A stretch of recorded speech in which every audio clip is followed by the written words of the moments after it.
হযরত রাসূল আকরাম সাল্লাল্লাহু আলাইহি ওয়াসাল্লামের একটি গুরুত্বপূর্ণ হাদিস, যেটি মুমিন জীবনের অন্যতম একটি পথনির্দেশনা, জীবন চলার মূলনীতি হিসেবে আল্লাহর নবী বলেছেন, লা ইয়াশবা'আল মুমিনু মিন খাইরিন হাত্তা ইয়াকুনা মুনতাহাহুল জান্নাহ।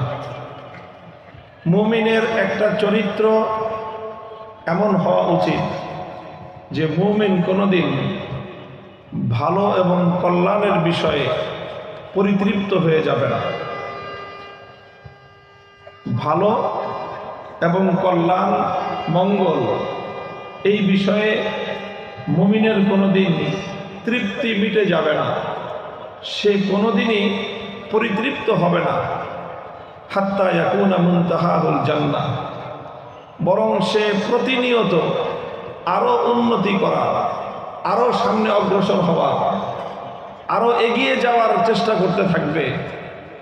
এগিয়ে যাওয়ার চেষ্টা করতে করতে সে থামবে সেদিন যেদিন তার কদম খোদার জান্নাতে পড়বে। জান্নাত পর্যন্ত যাওয়ার আগে মুমিনের জীবনে কোনো ক্লান্তি নাই, মুমিনের জীবনে কোনো শ্রান্তি নাই, মুমিনের জীবনে কোনো ক্ষান্তি নাই, বরং চলতেই থাকবে, চলতেই থাকবে। যতদিন দেহে প্রাণ আছে, যতদিন হৃদয় স্পন্দন আছে, যতদিন চলার শক্তি আছে, যতদিন বলার সক্ষমতা আছে, ততদিন বলতে থাকবে, চলতে থাকবে, বলতে থাকবে, চলতে থাকবে, করতে থাকবে। করতে করতে তার জীবনের গন্তব্য পর্যন্ত সে যেদিন পৌঁছবে, খোদার জান্নাত পর্যন্ত সে যেদিন পৌঁছে যাবে, সেদিনই সে তার চলা ক্ষান্ত দিবে। এটা রাসূল আকরাম সাল্লাল্লাহু আলাইহি ওয়াসাল্লামের পক্ষ থেকে উম্মতের জন্য, মুমিনের জন্য গুরুত্বপূর্ণ একটি নির্দেশনা। আরেক হাদিসে ঠিক এই কথাটাই ভিন্ন আঙ্গিকে বর্ণিত হয়েছে। ইয়ামুতুল মুমিনু ফি আরাকিল জাবিন, মুমিনের মৃত্যুর একটি লক্ষণ বলা হয়েছে যে মুমিন ব্যক্তি, আল্লাহ এবং তার রাসূলের কাছে যে ব্যক্তি মনোনীত, পছন্দনীয় ব্যক্তি, তার মৃত্যু হবে কি অবস্থায়, তার মৃত্যু হবে কি অবস্থায়। তার মৃত্যু জিহাদের ময়দানেও হতে পারে। আল্লাহ তার কপালে শাহাদাতের মৃত্যু না রাখলে বিছানাতে শুয়েও সে মারা যেতে পারে। তার মৃত্যু কোনো দুর্ঘটনার শিকার হয়েও হতে পারে। তার মৃত্যু স্বাভাবিক মরণও হতে পারে। যে অবস্থায় হোক না কেন, ইয়ামুতুল মুমিনু ফি আরাকিল জাবিন, মুমিনের মৃত্যু এমন একটা অবস্থায় হবে যে তার কপালের মধ্যে ঘাম থাকবে, কপাল ঘর্মাক্ত থাকবে, কপাল ঘামতে থাকবে। কপাল ঘামাটা, এটা অনেক মুহাদ্দিসিনদের মতে এটা রূপক অর্থে ব্যবহৃত হয়।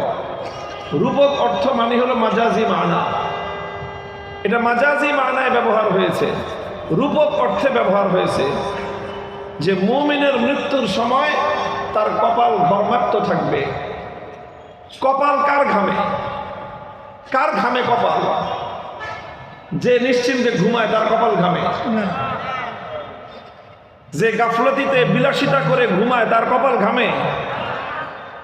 আরে কপাল তো ঘামে ওই না করে যে তার কওমকে নিয়ে চিন্তায় মগ্ন থাকে।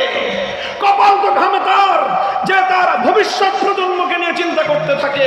কপাল তো ঘামে তার যে দেশ এবং জাতির মুস্তাকবিল নিয়ে চিন্তা করতে থাকে, মরতে থাকে, চিন্তা করতে থাকে, ভবিষ্যৎ প্রজন্মের জন্য রাস্তা খুলতে থাকে, চলতে থাকে, চিন্তা করতে থাকে, ফিকির করতে থাকে, কপাল ঘামতে থাকে, কদম কদম জান্নাতের দিকে অগ্রসর হতে থাকে।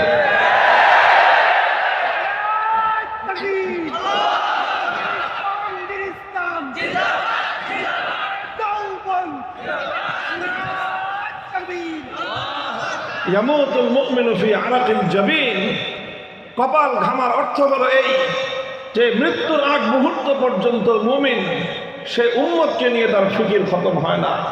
মৃত্যু মুখে পতিত হয়েও মুমিন চিন্তা করতে থাকে আমার তো এখন আরো কাজ বাকি রয়ে গেছে। মৃত্যু সজ্জায় শুয়েও মুমিন চিন্তা করতে থাকে আমাকে তো আরো অগ্রসর হতে হবে।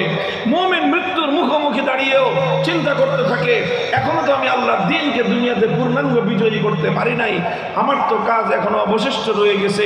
যতক্ষণ পর্যন্ত মুমিনের দেহে প্রাণ আছে ততক্ষণ পর্যন্ত মুমিন চলতেই থাকে। মুহতারাম হাজরিন, কথাটা পরে মনে থাকে কিনা জানি না, এই জন্য এখনই বলে দিই। কথা বলতে বলতে আবার কোন দিকে শেষ পর্যন্ত গিয়ে কোথায় গিয়ে থামি আল্লাহ জানে।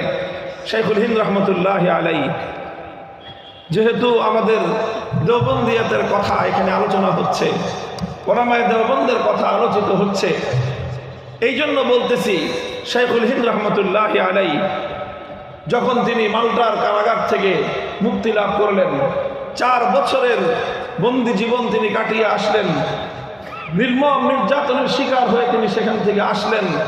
সেই মাল্টা বন্দি জীবনে শাইখুল হিন্দ রহমতুল্লাহ আলাইহির সাথে কি বর্বর আচরণ করা হয়েছে, কি নির্মম আচরণ করা হয়েছে, কি জুলুম এবং নির্যাতন চালানো হয়েছে, ইতিহাসের দাস্তান সেগুলো লিখেছে। শাইখুল হিন্দ রহমতুল্লাহ আলাইহির সাথে অত্যন্ত কঠোর আচরণের মাধ্যমে ওনার এই কারা নির্যাতনকে ওনার উপর চাপিয়ে দেওয়া হয়েছে। 4 বছর পর তিনি যখন মুক্তি লাভ করেন, হিন্দুস্তান ফিরে আসেন। ফিরে আসার পর থেমে যাননি, পথ চলতেছিলেন। যখন তিনি ক্লান্ত হয়ে গেছেন, যখন তিনি অসুস্থ হয়ে পড়েছেন, যখন তিনি আর পথ চলতে পারেন না, তার পা তাকে নিয়ে আর চলতে পারে না, তার কদম তার ভার বহন করতে অক্ষম হয়ে গিয়েছে, তার কদম তার শরীরের ভার বহন করতে পারে না, তার কদম তাকে নিয়ে চলতে পারে না। শাইখুল হিন্দ রহমতুল্লাহ আলাই ওনাকে তার সকল মুহিব্বিন, আপনজন, আত্মীয় স্বজন সকলেই বলতেন, ডাক্তাররা বলতো যে এখন যদি ওনাকে সুস্থ করতে হয়, ওনাকে হাসপাতালের বিছানায় কিছুদিন রেখে চিকিৎসা করা ছাড়া ওনার সুস্থতার কোনো সুযোগ নাই, অসুস্থতা বাড়তেই থাকবে। ওনাকে সুস্থ করতে হলে ওনাকে বিশ্রাম দিতে হবে। শাইখুল হিন্দ রহমতুল্লাহ আলাই বলতেন, আরে ডাক্তাররা তোমরা বুঝো না, আমার এই হৃদয়ে যে অশান্তির আগুন যে জ্বলছে, আমার যেই অশান্তি, যেই দুঃখ, যেই বেদনা, যে অসুস্থতা, আমার শুধুমাত্র দেহ নয়, আমার শুধু দেহের চামড়া নয়, গোশত নয়, আমার হাড্ডিকে পর্যন্ত চূর্ণ বিচূর্ণ করছে। সেই বেদনা যদি তোমরা উপশম করতে হয়, সেই বেদনা যদি আমাকে কমাতে হয়, হাসপাতালে চিকিৎসা দিয়ে তোমরা আমার এই বেদনা কমাতে পারবে না। আমার এই বেদনার উপশম তো আছে ওই সকল জনসমাবেশগুলোতে, ওই সকল সম্মেলনগুলোতে, ওই সকল মাহফিলগুলোতে, যেই মাহফিলগুলোতে উম্মতের উলামায়ে কেরাম কওম এবং জাতিকে ইংরেজদের বিরুদ্ধে জিহাদের জন্য, ইংরেজদের বিরুদ্ধে সংগ্রামের জন্য উদ্বুদ্ধ করে। চলো, আমি কথা বলতে না পারি, আমি বসে থাকবো, দেখবো আমরা যে জুলুম নির্যাতন করে, কারাভোগ করে উম্মতের জন্য যে পেগাম নিয়ে এসেছি, আমার পরবর্তী প্রজন্ম আমাদের কাছ থেকে দেশ এবং জাতিকে মুক্ত এবং আজাদ করার সেই শিক্ষা তারা গ্রহণ করেছে। এই দৃশ্য যখন আমি দেখব, তখনই আমার এই দেহের রোগ ভালো হবে, তখনই আমার আত্মা প্রশান্ত হবে। তিনি বলতেন, আমি কথা বলতে না পারি, তোমরা আমাকে নিয়ে চলো, আমাকে মাহফিলে বসায় রাখবা, তোমরা কথা বলো, আমি বসতে না পারি, আমাকে শোয়ায় রাখবা, মনে রাখো তোমরা সামনে অগ্রসর হয়ে যাবা, আমাকে হাসপাতালে রেখে যাবা, আমি এখানে শান্তি পাবো না, আমার রোগ আরো বেড়ে যাবে। শেষ পর্যন্ত তিনি বলতেন, এই অবস্থায় যদি আমার মৃত্যু হয়ে যায়, হে আমার অনুসারীরা, হে আমার ছাত্রবিন্দু, তোমাদের প্রতি আমার ওসিয়ত হলো এই, তোমরা আমার লাশকে নিয়ে সামনে অগ্রসর হবে। যদি মনে করো আমার লাশ ময়দানে থাকলে তোমরা আরো 2 কদম অগ্রসর হতে পারবা, তাহলে আমার লাশকে ব্যবহার করে হলো তোমরা আরো 2 কদম আগায় যেও। উলাইকা আবাই ফাজিনি বিমিসলিহিম ইজা জামাআতনা ইয়া জারিরুল মাজামিউ। হে কওমি সন্তানেরা আমার, হে উলামায়ে দেওবন্দের সন্তানেরা, কওমি মাদ্রাসার ছাত্ররা, তোমরা তোমাদের পূর্বপুরুষদের ইতিহাস জানো, তোমরা তোমাদের বাপ-দাদাদের ইতিহাস পড়ো, তোমাদের শাইখুল হিন্দ এই মিল্লাত এবং কওমের জন্য কি করেছে সেই তারিখ তোমরা পড়ো। এই দেশকে মুক্ত এবং স্বাধীন করবার জন্য তোমাদের শাইখুল হিন্দ কি অবদান রেখেছেন তোমরা জানো। এই দেশ এবং জাতিকে মুক্ত আর স্বাধীন করবার জন্য তোমাদের দেওবন্দ মাদ্রাসা কি অবদান রেখেছে ইতিহাস তোমরা পড়ো। তোমাদের এই জাতি, তোমার এই দেশ, তোমার এই মাটিকে মুক্ত আর স্বাধীন করবার জন্য হুসাইন আহমদ মাদানী কি ত্যাগের কোরবানি স্বীকার করেছেন, শাব্বির আহমদ ওসমানী কিভাবে হিজরত করেছেন, মুফতি শফি কিভাবে হিজরত করেছেন, জাফর আহমদ ওসমানী কিভাবে ঢাকার বুকে স্বাধীনতার পতাকা উত্তোলন করেছে। ইতিহাস তোমরা জানো, ইতিহাস তোমরা পড়ো আর সামনের দিকে অগ্রসর হওয়ার শপথ গ্রহণ করো। আল্লাহ পাক রব্বুল আলামিন এই কওমকে, এই সম্প্রদায়কে আল্লাহ হেফাজত করেন। আমাদের পরবর্তী প্রজন্ম যেন আমাদের আকাবেরিনদের, আমাদের পূর্বসূরীদের নকশা কদমের উপর চলতে পারে। আল্লাহ পাক সে তৌফিক আমাদেরকে দান করেন ইনশাআল্লাহ। আমি অত্যন্ত আস্থা এবং বিশ্বাসের সাথে কথা বলতে পারি, আমাদের পরবর্তী প্রজন্ম যদি আমাদের পূর্ববর্তী প্রজন্মের নকশা কদমের উপর চলতে পারে, সেদিন বেশি দূরে নয়, সেদিন তোমাদের হাতেই এই অঞ্চলে আল্লাহ দ্বীনের ঝান্ডা উড়বে, লা ইলাহা ইল্লাল্লাহর পতাকা উড়বে, রুখে দেওয়ার সাধ্য কোনো শক্তির হবে না।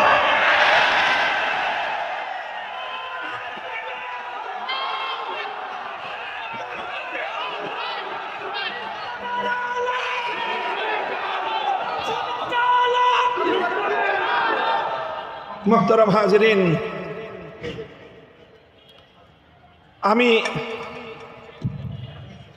আমি শুধু নীতি কথা নয়, রাসূল আকরাম সাল্লাল্লাহু আলাইহি ওয়াসাল্লামের পক্ষ থেকে উম্মতের জন্য বর্ণিত একটি মৌলিক উসুল বললাম। আমার নবী শুধু মুখে বলেই ক্ষান্ত হয় নাই। আমরা যদি নবীজির পবিত্র সিরত দেখতে পাই, সিরাতুন নবীকে নিয়ে যদি আমরা একটু পর্যালোচনা করি, রাসূল আকরাম সাল্লাল্লাহু আলাইহি ওয়াসাল্লামের বিশেষ করে নবুয়তের জিন্দেগির যে 23 বছর, এই 23 সালা নবুয়তের জিন্দেগির পরতে পরতে আমরা এই নীতির বাস্তবায়ন দেখতে পাবো, তার প্র্যাকটিক্যাল নমুনা আমরা দেখতে পাবো। লা ইয়াশবা'আল মুমিনু মিন খাইরিন হাত্তা ইয়াকুনা মুনতাহাহুল জান্নাহ। মুমিন দ্বীনের ব্যাপারে, ইসলামের ব্যাপারে কখনো এমন তৃপ্তিতে ভোগে না যে বাস যা হয়েছে আর দরকার নাই। এই কথা মুমিনের দ্বীনের ব্যাপারে, ইসলামের ব্যাপারে তার অন্তরে কোনোদিন এই ধারণা জন্ম নেয় না। চলেন রাসূল সাল্লাল্লাহু আলাইহি ওয়াসাল্লামের পবিত্র সিরাতের উপর এক ঝলক আমরা একটু দৃষ্টি বোলাই। নবী করিম সাল্লাল্লাহু আলাইহি ওয়াসাল্লাম মক্কায় নবুয়ত লাভ করলেন। 13 বছর পর্যন্ত মক্কায় দ্বীনের দাওয়াত দিলেন। কেমন ভাবে দাওয়াত দিলেন? এমন ভাবে দাওয়াত দিয়েছেন যে তার চেয়ে উত্তম রূপে আর কোনো মানুষের পক্ষে দাওয়াত দেওয়া সম্ভব নয়। কথা ঠিক কিনা? রাতের অন্ধকারে, দিনের আলোয়, সকালের প্রভাত রশ্মিতে, সন্ধ্যার গধূলি বেলার আলোয় রাসূল আকরাম সাল্লাল্লাহু আলাইহি ওয়াসাল্লাম মক্কার ঘরে ঘরে, ব্যক্তিতে ব্যক্তিতে, গোত্রে গোত্রে, পাহাড়ে পর্বতে, উপত্যকায়, প্রতিটি জনপদে, প্রতিটি মানুষের কাছে ঈমানের দাওয়াত নিয়ে গিয়েছেন, তাওহীদের দাওয়াত দিয়েছেন। এবং সেটা শতবার, হাজারবার এক একজন মানুষের কাছে দ্বীনের দাওয়াত দিয়েছেন। যাদের কপালে হেদায়েত ছিল তারা দাওয়াত কবুল করেছেন, তারা ঈমান কবুল করেছেন, তাওহীদের এই পয়গামকে তারা গ্রহণ করেছেন। কিছু মানুষ মুসলমান হয়েছেন। যারা মুসলমান হয়েছে, দ্বীনের দাওয়াত গ্রহণ করার পর নবীজি তার মিশন ক্ষান্ত করে দেন নাই যে ঠিক আছে মানুষ ঈমান গ্রহণ করেছে, হলো তো আর কি দরকার। না, যারা ঈমান কবুল করলো তাদেরকে নিয়ে মক্কার ওই প্রতিকূল পরিবেশে হযরতে আরকাম ইবনে আবিল আরকাম রাদিয়াল্লাহু তাআলা আনহুর ঘরে দারে আরকামে মাদ্রাসা কায়েম করলেন। মাদ্রাসায় এই নবমুসলিমদের দ্বীন এবং ঈমান শিক্ষার ব্যবস্থা করলেন। সেখানে সকল ঝুঁকিকে উপেক্ষা করলেন, জীবনের ঝুঁকি নিলেন। দিনের আলোয় না পারলে রাতের অন্ধকারে সেখানে দরসগাহ কায়েম করলেন এবং নবাগত এই সকল নবমুসলিমদেরকে নিয়ে হযরতে আরকাম ইবনে আবিল আরকাম রাদিয়াল্লাহু তাআলা আনহুর বাড়িতে নবীজি সাহাবায়ে কেরামের তালিমের ব্যবস্থা করলেন। চলতে থাকলো 13 বছর পর্যন্ত এই মেহনত হলো। কিন্তু এই মেহনতে এমন কোনো জুলুম নাই, যেই জুলুম, যেই বর্বরতা, যে অত্যাচারের ইতিহাস মুহাম্মদুর রাসূলুল্লাহ সাল্লাল্লাহু আলাইহি ওয়াসাল্লামের সাথে রচিত না হয়েছে। কথা বলেন ঠিক কিনা? কি বলেন? সেই জুলুম, সেই নির্যাতন, সেই বর্বরতা আমার নবীর পথ চলার গতিকে স্তব্ধ করে দিতে পেরেছে? নবী থমকে গিয়েছেন, নবী ভয় পেয়ে পিছন দিকে চলে গিয়েছেন, আমার নবী সামনে অগ্রসর হয়েছেন। নবীর সাহাবী হযরত ইয়াসির রাদিয়াল্লাহু আনহুকে দ্বিখণ্ডিত করে হত্যা করা হয়েছে। হযরত সুমাইয়া রাদিয়াল্লাহু আনহাকে নির্মম কায়দায় হত্যা এবং শহীদ করা হয়েছে। বাবা মা দুজনকে হত্যা করার পরে আম্মার বিন ইয়াসিরকে মাথা দড়ি দিয়ে পা বেঁধে মাথা নিচের দিকে দিয়ে কূপের মধ্যে ঘন্টার পর ঘন্টা লটকে রাখা হয়েছে। হযরত খাব্বাব ইবনুল আরাত রাদিয়াল্লাহু আনহুকে জ্বলন্ত আগুনের উপর শোয়ায় রাখা হয়েছে। শরীরের চামড়া, গোশত, রক্ত সবকিছু পুড়ে পুড়ে গলে গলে আগুন নিভে গিয়েছে, কিন্তু তারপরেও জালিমদের তাদের অন্তরের মধ্যে কোনো দয়া এবং মায়ার উদ্রেক হয় নাই। হযরত বেলাল হাবাশী রাদিয়াল্লাহু আনহুকে উত্তপ্ত গরম বালুকাময় জমিনের উপর চিৎ করে শোয়ে বুকের উপর পাথর চাপা দিয়ে রেখেছে। উনি চিৎকার করতে করতে বেহুশ হয়ে গিয়েছেন, কিন্তু জালেম উমাইয়া ইবনে খালাফের অন্তরের মধ্যে এতটুকু মায়ার উদ্রেক হয় নাই। এই সব জুলুমগুলো শুধু সাহাবায়ে কেরামের সাথে নয়, স্বয়ং রাসূল আকরাম সাল্লাল্লাহু আলাইহি ওয়াসাল্লামের সাথেও জুলুমের কম ইতিহাস রচিত হয়নি। আল্লাহর নবী মক্কার বাইতুল্লাহর সামনে মসজিদে হারামের মধ্যে নামাজ পড়তেছেন।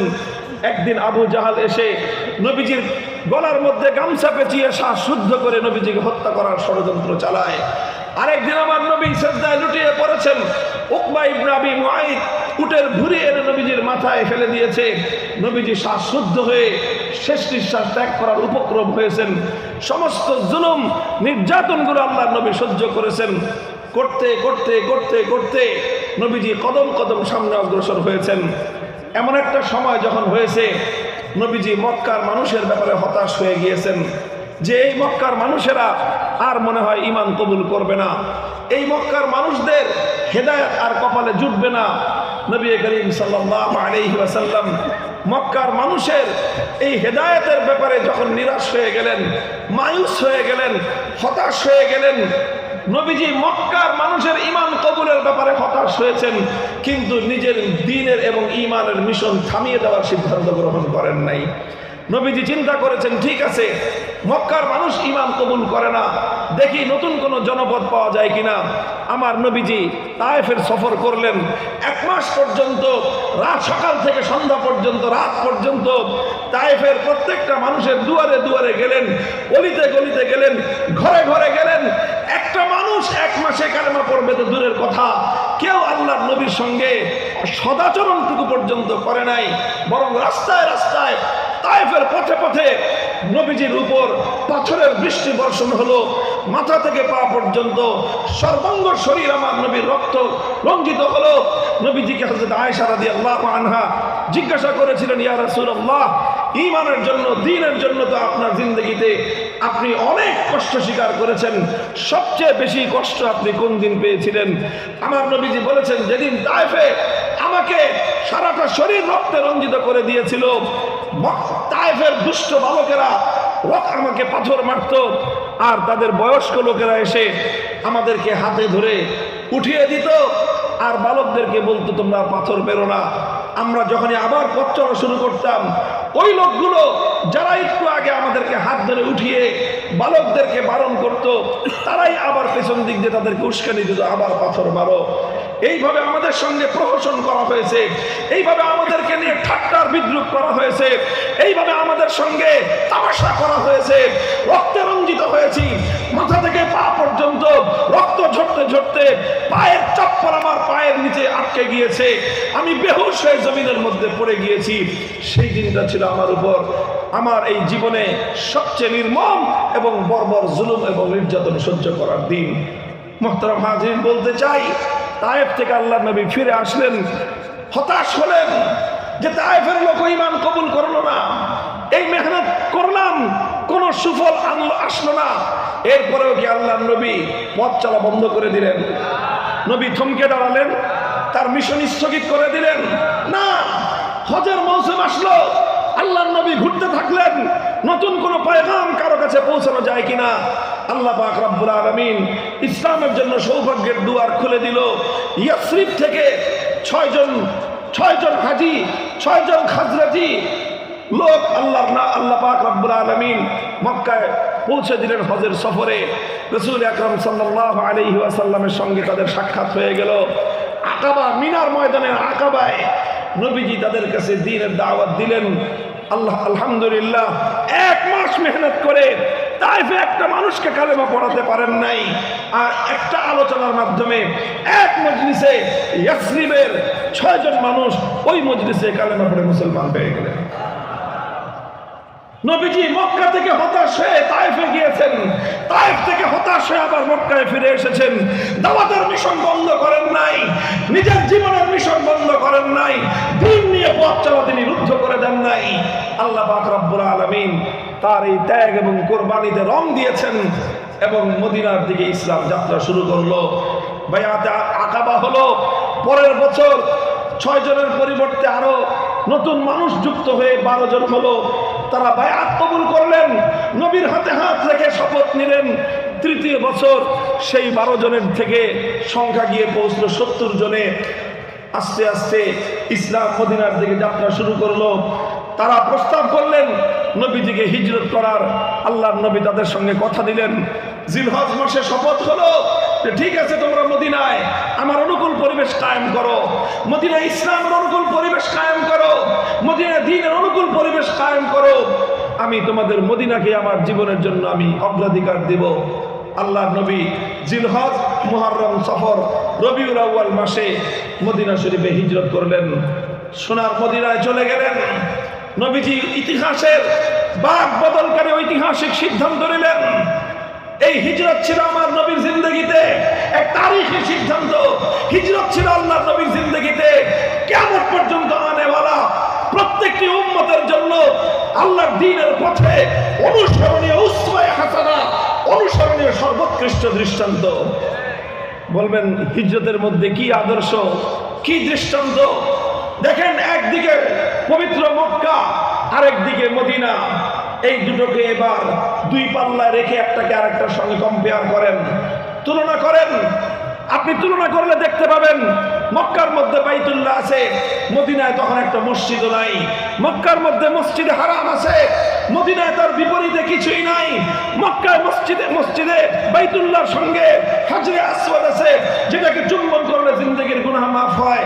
মদিনায় কোনো হাজরে আসওয়াদ নাই। মক্কায় মাকামে ইব্রাহিম আছে, মদিনায় কিছু নাই। মক্কায় জমজমের কূপ আছে, মদিনায় কিছু নাই। মক্কায় আল্লাহর নবীর জন্ম থেকে 53 বছর পর্যন্ত জীবনের দীর্ঘ ইতিহাস এবং স্মৃতি আছে, মদিনায় কিছুই নাই। মক্কায় আল্লাহর নবীর সমস্ত পূর্বপুরুষদের স্মৃতি রয়েছে, বাপের কবর, মায়ের কবর, 14 পুরুষের কবর এই মক্কায়। মদিনায় তার কিছুই নাই। সব কিছু ছিল মক্কায়, মদিনায় কিছুই ছিল না। মক্কায় শুধু একটা জিনিস ছিল না, যেটা ছিল মদিনায়, সেটা হলো মক্কায় সব ছিল। বাইতুল্লাহ ছিল, হারামুল্লাহ ছিল, মাকাম ইব্রাহিম ছিল, হাজরে আসওয়াদ ছিল, নিজের জিন্দগির পূর্বপুরুষদের তারিখ আর ইতিহাস ছিল, স্মৃতি ছিল, অনেক কিছু ছিল, কিন্তু আল্লাহর দ্বীন কায়েমের অনুকূল পরিবেশ ছিল না। মদিনায় সেই জায়গায় কিছুই ছিল না, মদিনায় কিছুই ছিল না। কিন্তু মদিনায় শুধু একটা জিনিস ছিল। মদিনার সাহাবায়ে কেরাম শপথ নিয়েছিলেন, নবীর হাতে হাত রেখে বায়াত কবুল করেছিলেন, ওগো আল্লাহর নবী, আপনি আসুন মদিনায়, আমরা আপনার এই দ্বীনকে মদিনায় কায়েম করার জন্য আপনার ডানে থাকবো, বামে থাকবো, সামনে থাকবো, পিছনে থাকবো। আপনার মিশন আমাদের মিশন, আপনার লড়াই আমাদের লড়াই, আপনার যুদ্ধ আমাদের যুদ্ধ। নবীজি সব কিছু এক পাল্লা রাখলেন। স্বদেশ ভূমি, মাতৃভূমি, দেশ প্রেম, জাতির প্রেম, বংশের প্রেম, গোত্রের প্রেম, সব কিছুকে দুপায়ে ধরে আল্লাহর দ্বীনকে অগ্রাধিকার দিয়ে আমার নবী মদিনায় হিজরত করলেন। এটাই হলো হিজরতের তালিম। হিজরতের তালিম। উম্মত আজ তোমাদেরকে নানা নতুন নতুন মতবাদের নামে, নতুন নতুন স্লোগানের নামে তোমাদের দ্বীনি গায়রাত এবং দ্বীনের ভালোবাসাকে ফিকে করে দেওয়ার, ফ্যাকাশে করে দেওয়ার ষড়যন্ত্র চলছে। নানা রকম রাজনৈতিক মতবাদ, নানা রকম রাজনৈতিক স্লোগান, দেশপ্রেমের স্লোগান, অন্ধ জাতীয়তাবাদের স্লোগান, নানা রকম স্লোগানের অন্তরালে ইমানদারের ইমানকে দুর্বল করে দেওয়ার পায়ে তারা চলে। আজ নতুন পয়গাম তুলতে হবে, স্লোগান তুলতে হবে। তাম পৃথিবীর সব কিছুর বিনিময়ে একটা জিনিস আমরা চাই, সেটা হলো আল্লাহর দ্বীনের বিজয় চাই।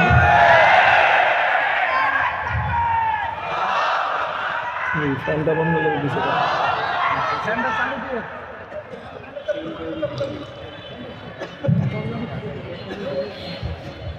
মুহতারাম হাজিরিন, ইতিহাস লম্বা আলোচনা করব না, শুধু নবীজির তারিখ এবং ইতিহাসের কয়েকটা ধাপ আমি আলোচনা করতে চাচ্ছি। আল্লাহর নবীর জীবন থেকে সেই বিষয়টার প্র্যাকটিক্যাল বাস্তবতা দেখানোর জন্য নবীজি হিজরত করে মদিনায় আসলেন। মদিনায় তখন 3 সম্প্রদায়ের বসবাস। নবীজি সহ যারা ঈমান গ্রহণ করেছেন একত্ববাদী মুসলমান, সঙ্গে সেখানে আছে কিছু মুশরিক, মূর্তি পূজারী, পৌত্তলিকতাবাদী, আর সেই সঙ্গে মদিনায় থাকতো তখন ইহুদিরা। এই 3 জাতিকে নিয়ে আল্লাহর নবী মদিনার মধ্যে একটা শান্তি চুক্তি করলেন। 3 জাতির মধ্যে একটা চুক্তি সম্পাদিত হলো। সেই চুক্তির মূল রূপকার ছিলেন রাসূল আকরাম সাল্লাল্লাহু আলাইহি ওয়াসাল্লাম। সেই চুক্তির মূল কথাটাই ছিল, এখানে আমরা সকলে মিলেমিশে থাকব, কেউ কারো উপর আক্রমণ করবে না, কেউ কারো দুশমনকে সহযোগিতা করবে না, কেউ কারো বিরুদ্ধাচরণ করবে না। ইতিহাসে যেটাকে মদিনা সনদ বলা হয়, সেই মদিনা সনদ স্বাক্ষরিত হলো। মদিনা সনদ স্বাক্ষরিত হওয়ায় মদিনায় শান্তি এবং নিরাপত্তা প্রতিষ্ঠিত হলো। আমার নবীর জিন্দেগিতেও নিরাপত্তা আসলো। সাহাবায়ে কেরাম যারা আল্লাহর নবীর সঙ্গে দ্বীন এবং ইসলাম কবুল করেছেন, তারা মুহাজির হন অথবা আনসার, প্রত্যেকের জীবনে নিরাপত্তা প্রতিষ্ঠিত হয়েছিল। তারা চাইলে মদিনার মসজিদ নববীতে রাত দিন আল্লাহর দরবারে দাঁড়িয়ে কোরআন তেলাওয়াত করতে পারেন। এখন আর কেউ তাদেরকে গলায় গামছা পেঁচিয়ে শ্বাসরুদ্ধ করতে চায় না। তারা চাইলে আল্লাহর দরবারে নিরাপদে শ্রদ্ধা করতে পারেন। এখন আর কেউ তাদের কাঁধের উপর উটের ভুঁড়ি এনে নিক্ষেপ করে না। তারা চাইলে আল্লাহর দ্বীনকে পালন করতে পারেন নিশ্চিন্তে, নির্বিঘ্নে, প্রকাশ্যে লা ইলাহা ইল্লাল্লাহর কালেমা তারা পড়তে পারেন। কেউ তাদেরকে বাধা দেয় না।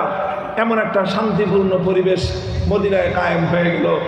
এবার তো আমার নবীজি চাইলে পারতেন যে ঠিক আছে, যাক, একটা শান্তি হয়েছে, নিরাপদ একটা পরিবেশ হয়েছে, এখন আমরা সুন্দরভাবে শান্তিপূর্ণভাবে দ্বীনের কাজ করতে পারতেছি, আর কি দরকার? এখন তো আমরা দ্বীনের দাওয়াতের কাজও করতে পারি, দ্বীনের তালিমের কাজও আমরা করতে পারি। কাজেই এখন আস্তে আস্তে তালিম এবং দাওয়াতের মাধ্যমে, তালিম এবং তাবলীগের মাধ্যমে আমরা দ্বীনকে সামনে অগ্রসর করে নিয়ে যাই। আল্লাহর নবী তো এরকম চিন্তা করতে পারতেন, তাই না? ইতিহাস পড়েন, সোনার মদিনায় নিরাপত্তা প্রতিষ্ঠিত হওয়ার পরে নবীজি এই মদিনায় গণ্ডিবদ্ধ অল্প একটু শহরের মধ্যে আল্লাহর দ্বীন মাহদুদ থাকুক, আল্লাহর দ্বীনকে এখানে নিরাপদভাবে পালন করতে পারবেন, এতটুকুর উপরে কি আল্লাহর নবী তৃপ্ত আর ক্ষান্ত ছিলেন? বলেন, ইতিহাস পড়েন, আমার নবী কি শুধু এতটুকুর উপরে তৃপ্ত হয়ে গিয়েছেন যে আর বেশি কিছুর দরকার নাই? এতটুকুর উপরে কি আল্লাহর নবী ক্ষান্ত হয়ে গেছেন যে সামনে আর অগ্রসর হওয়ার দরকার নাই? না, 1 বছর অতিক্রান্ত হয় নাই।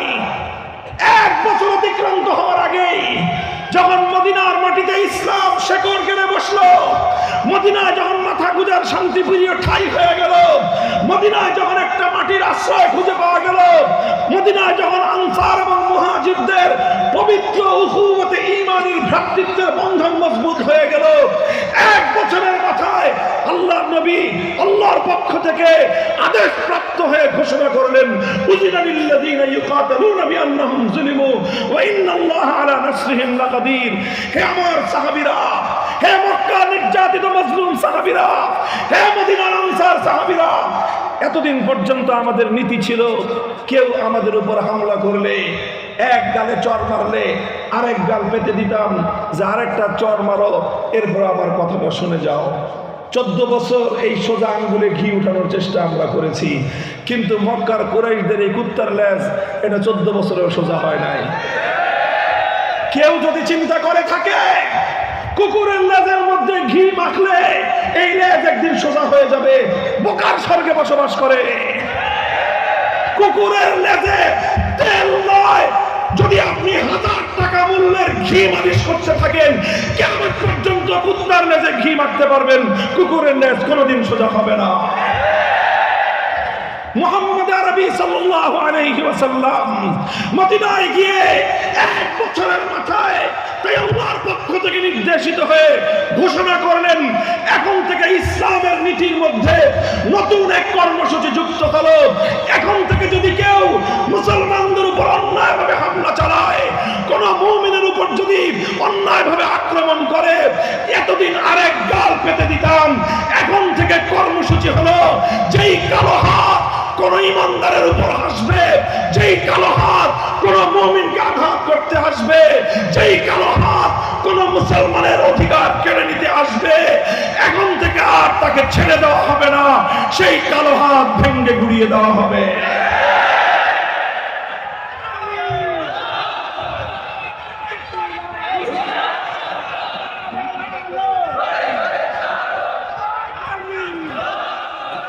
নবী আকরাম সাল্লাল্লাহু আলাইহি ওয়াসাল্লাম বদর করলেন, 14 জন সাহাবী শাহাদাত বরণ করলেন।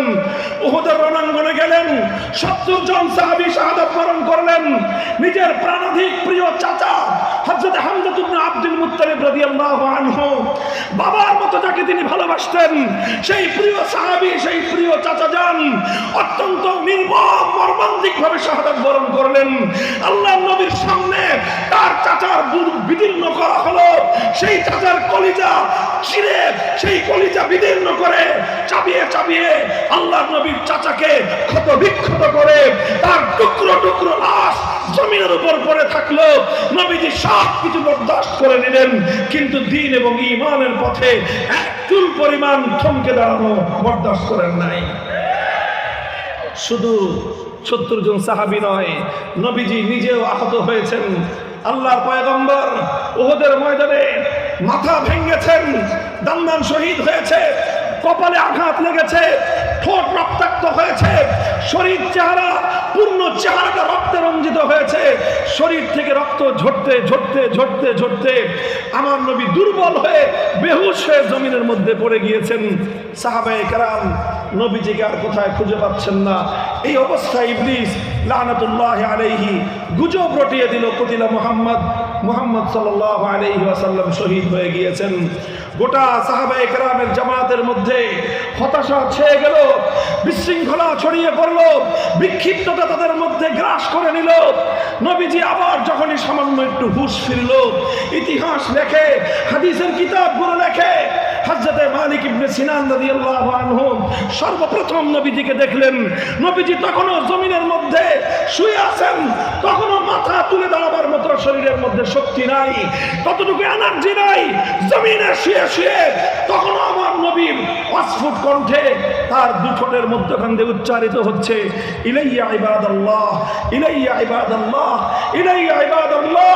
হে আমার সাহাবীরা, বিক্ষিপ্ত হয়ে যেও না, বিশৃঙ্খল হয়ে যেও না, ময়দান ছেড়ে চলে যেও না, আসো আমাকে কেন্দ্র করে জড়ো হও, আবার কুফরের উপর হামলা চালাও, বেঈমানদের উপর আক্রমণ করো, আল্লাহ পাক বিজয় আমাদেরকেই দিবেন।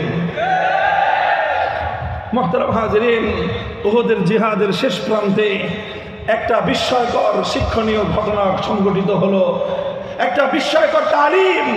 সেই জিহাদের রণাঙ্গনে উহুদের ময়দানে আল্লাহর নবী উম্মতের জন্য কিয়ামত পর্যন্তের জন্য রেখে গেলেন। যুদ্ধ যখন শেষ প্রান্তে, কুরাইশদের সর্দার আবু সুফিয়ান মুসলমানদের জামাতকে লক্ষ্য করে, সেখানে নবীজিকে দেখা যাচ্ছে না, আবু বকর, ওমর, ওসমান, আলী রাদিয়াল্লাহু আনহুম কাউকে দেখা যাচ্ছে না। এই অবস্থায় আবু সুফিয়ান জোরে চিৎকার দিয়ে প্রশ্ন করলো, আফিল কওমি মুহাম্মদ, হে মুসলমান, তোমাদের মাঝে কি মুহাম্মদ বেঁচে আছে? আল্লাহর নবী সাহাবীদেরকে বারণ করলেন, বললেন লা তুজিবুহু, কেউ কোনো জবাব দিও না, দেখি ও কি বলে। এরপরে আবু সুফিয়ান দ্বিতীয় প্রশ্ন করলো, আফিল কওমি ইবনু আবি কুহাফা, তোমাদের মাঝে কি আবু বকর বেঁচে আছে? মুহাম্মাদের ঘনিষ্ঠ সাথী, প্রথম সহচর সাল্লাল্লাহু আলাইহি ওয়াসাল্লাম। নবীজি এবারও বললেন লা তুজিবুহু, এই কথারও জবাব দিও না। তৃতীয় প্রশ্ন করলো, আফিল কওমি ওমর, মুহাম্মদ সাল্লাল্লাহু আলাইহি ওয়াসাল্লামের দ্বিতীয় সহচর তার দ্বিতীয় ঘনিষ্ঠ বন্ধু ওমর কি বেঁচে আছে?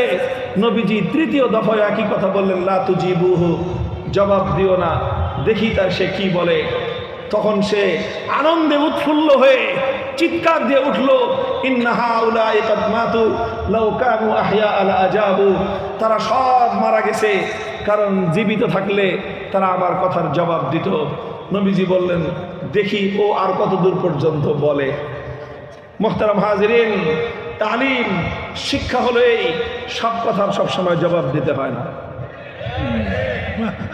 সব কথার সবসময় সব কথার সবসময় এই মাদ্রাসার ছাত্ররা খুব ভালো করে এই শিক্ষাটা গ্রহণ করো, সব কথার সবসময় জবাব দিতে। নবীজি বলেছেন জবাব দিও না, এই জবাব দেওয়ার কোনো দরকার নাই। এরপরের ঘটনা কি? এরপরে আবু সুফিয়ান আনন্দের আতিশয্যে সব মারা গেছে মনে করে সে উল্লাস প্রকাশ করলো। কিসের মাধ্যমে উল্লাস প্রকাশ করলো? একটা স্লোগান তুললো। কি স্লোগান? বললো, ও লো হুবাল। বুখারী শরীফের হাদিস পড়তেছি আমি, কোনো নোবেল নাটকের গল্প না, ইতিহাসের কথা নয়, বুখারীর হাদিস। তখন আবু সুফিয়ান বলল, ও লো হুবাল, জয় হবল। হবলের জয়ধ্বনি দিল, হবলের বরত্ব ঘোষণা করলো। এবার আমার নবী নিজেই বললেন, আজিবু, হে আমার সাহাবীরা, এবার আর নীরব থাকার সুযোগ নাই, এখন আর মুখ বন্ধ করে রাখা যাবে না, জবাব দাও। হযরত ওমর জিজ্ঞাসা করলেন, হুজুর, এতক্ষণ আপনি বারণ করেছিলেন জবাব দিতে, আমরা নীরব ছিলাম, এবার আপনি বলতেছেন জবাব দিতে, আমরা জবাব দিব, তবে কি জবাব দিব? জবাবটা আপনি শিখায় দেন। মা নাকুলু ইয়া রাসূলুল্লাহ। নবীজি এবার শিক্ষা দিলেন সাহাবায়ে কেরামকে, কুলু আল্লাহু আ'লা ওয়া জাল, কুলু আল্লাহু আ'লা ওয়া জাল। তোমরা তোমাদের সব শক্তিগুলো কণ্ঠে একত্রিত করে চিৎকার দিয়ে উহুদের এই পাহাড় পর্বত থরথর করে কাঁপিয়ে তুলে স্লোগান তুলো, আসমান আর জমিনের মধ্যে একমাত্র বড় কে?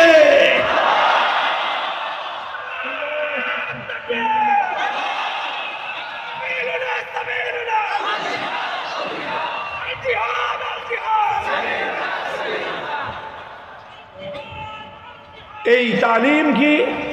এটা আমি একটা গুরুত্বপূর্ণ মৌলিক উসুল হিসেবে আমাদের সকলের জন্য খুব জরুরি মনে করি।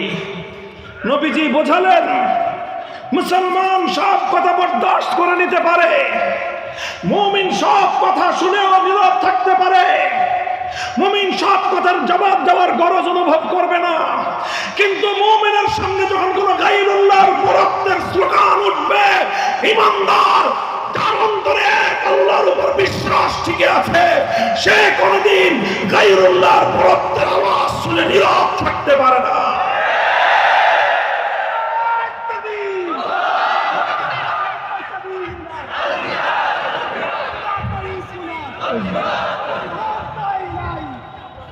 খুব ভালো করে মনে রেখো, উসুল হলো কি? সব কথার জবাব দিতে নাই, কিছু কথার সময় নীরব থাকতে নাই। কি বললাম? সব কথার জবাব দিতে নাই, কিন্তু কিছু কিছু কথা আছে সেই কথার সময় নীরব থাকতে নাই। কিছু কিছু কথার সময় নীরব থাকতে নাই। আমাদের এই কণ্ঠ থেকে আল্লাহর বরত্বের স্লোগান কেউ কেউ কেড়ে নিতে চায়। কেউ রাজনীতির কথা বলে, কেউ রাজনৈতিক স্থিতিশীলতার কথা বলে, অথবা অন্য কোনো কথা বলে। এই বাংলার মুসলমানদের কণ্ঠ থেকে, ইমানদার এই জাতির কণ্ঠ থেকে যদি নারায়ে তাকবীরের স্লোগান কেউ কেড়ে তুলতে চায়, নারায়ে তাকবীরের স্লোগান যদি বন্ধ করতে চায়, শপথ নিতে হবে আল্লাহর বরত্বের স্লোগান তুলতে প্রয়োজনে যুদ্ধ করব, লড়াই করব, রক্ত দিব, আল্লাহর বরত্বের স্লোগান তুলতেই থাকবো আমরা।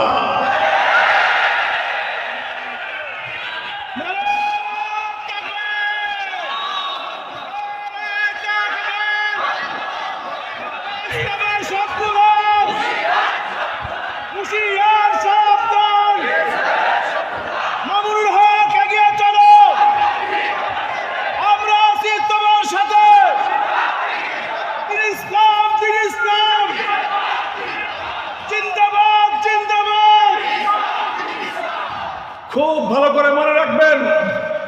বাংলাদেশে এই বিগত সময়টায় এমন একটা তৎপরতা আমরা আশঙ্কা করছি, এক সময় যারা নারায়ে তাকবীর আল্লাহু আকবারের স্লোগান নিয়ে রাজনীতিতে নেমেছিল, যারা বাংলাদেশের মানুষের হৃদয় জয় করেছিল নারায়ে তাকবীর আল্লাহু আকবারের স্লোগান দিয়ে এবং আল্লাহু আকবারের নামে, বিসমিল্লাহর নামে যারা বাংলার মাটিতে তাদের রাজনীতির ভিত তৈরি করেছে, এবার এই গাছ বড়সড় হওয়ার পর এখন তাদের অনেকের কাছে নারায়ে তাকবীর আল্লাহু আকবারের স্লোগান শুনলে কানে চুলকায়। হুঁশিয়ার করে দিয়ে বলতে চাই, খবরদার, খবরদার, আমরা কারো বিপক্ষে অবস্থান নিতে চাই না, কিন্তু মনে রেখো যারা আল্লাহু আকবারের স্লোগানের বিরুদ্ধে অবস্থান নিবে, আমরা শুধু তোমাদের বিপক্ষে অবস্থান নয়, তোমাদের বিপক্ষে যুদ্ধের ময়দানে আমাদেরকে হাজির পাবে। নারায়ে তাকবীর, নারায়ে তাকবীর, অ্যাকশন, অ্যাকশন, মুসলমানের অ্যাকশন, আজকের সম্মেলন সফল হোক, সফল হোক।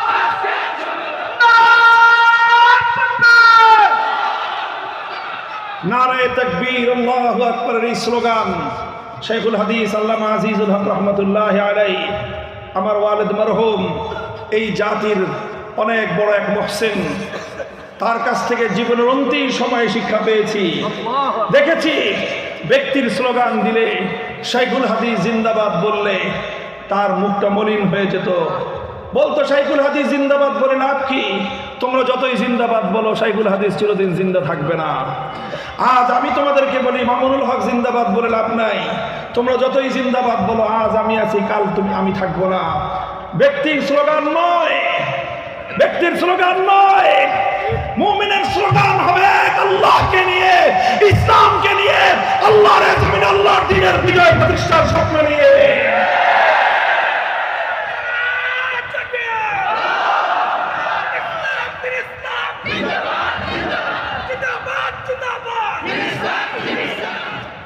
উহুদ গেল, খন্দক গেল, 3000 সাহাবায়ে কেরামকে নিয়ে আল্লাহর নবী দিনের পর দিন পেটে পাথর বাঁধলেন। ইতিহাস তোমরা পড়ো, আমার নবী উহুদের ময়দানে দান্দার মুবারক শহীদ হওয়ার পর, নিজের মাথা ভেঙে যাওয়ার পর, 70 জন সাহাবী শাহাদাত বরণ করার পর, ঘরে ঘরে সাহাবায়ে কেরাম আহত, নিহত, ক্ষত বিক্ষত হওয়ার পর নবীজি বলেন নাই অনেক হয়েছে এবার ক্ষান্ত দেই? বলেছেন না, কথা একটাই ছিল, যে পথে আমাদের ভাইয়েরা জীবন দিল সেই পথে হয় আমরা জীবন দিব না হয় উদ্দেশ্য সাধন করব। সামনে অগ্রসর হলেন, খন্দকের রণাঙ্গনে নবীজি পেটে পাথর বাঁধলেন, খাবার নাই, অভাব, অনটন, আহার নাই, খাদ্যের ব্যবস্থা নাই, সব কিছু হাসি মুখে বরণ করে নিলেন। নবীজি সাহাবায়ে কেরামকে উদ্দীপিত করলেন, আল্লাহুম্মা লা আইশা ইল্লা আইশুল আখিরাহ ফাগফিরিল আনসার ওয়াল মুহাজিরা। হে আল্লাহ, তুমি দেখছো আমরা সব ক্ষুধা, যাতনা, কষ্ট, ক্লেশ সব সহ্য করে নিচ্ছি হাসি মুখে শুধুমাত্র তোমার দ্বীনকে জিন্দা করার জন্য। পেটে পাথর বাঁধলেন। খন্দকের যুদ্ধে ঐতিহাসিক বিজয় আসলো। নবীজি উহুদ, বদর, উহুদ, খন্দক, কুরাইশদের সঙ্গে একটার পর একটা যুদ্ধ করে কুরাইশদের শক্তির কোমর ভেঙে দিলেন। এদিকে পবিত্র মদিনায় 3টা সম্প্রদায় ছিল ইহুদির, বনু কাইনুকা, বনু নজির, বনু কুরাইজা। একটা সম্প্রদায় গাদ্দারি করলো, আল্লাহর নবী তাদেরকে শাস্তি দিলেন।